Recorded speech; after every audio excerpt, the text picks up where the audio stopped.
47 గంటలుగా SLBC టన్నెల్లోనే కార్మికులు. సొరంగంలో పరిస్థితి ఆశాజనకంగా లేదన్న మంత్రి జూపల్లి.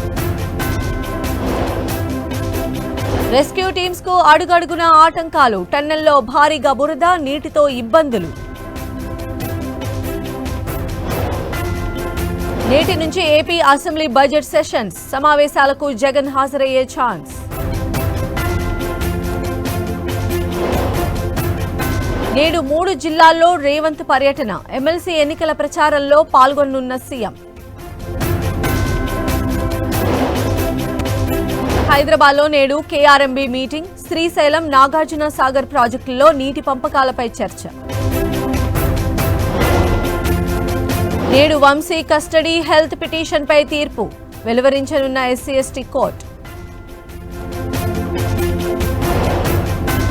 శ్రీశైలంలో వైభవంగా మహాశివరాత్రి బ్రహ్మోత్సవాలు.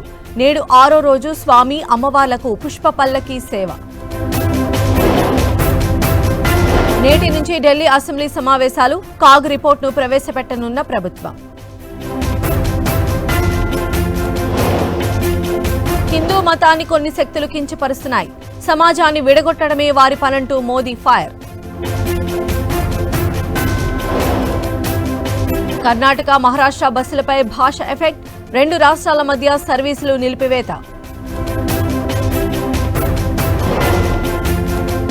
ఆధ్యాత్మిక జనజాతరగా మహాకుంభమేళా. ఇప్పటి వరకు 62 కోట్ల మంది పుణ్యస్నానాలు. పాకిస్తాన్పై భారత్ గ్రాండ్ విక్టరీ. సెంచరీతో రాణించిన విరాట్ కోహ్లీ.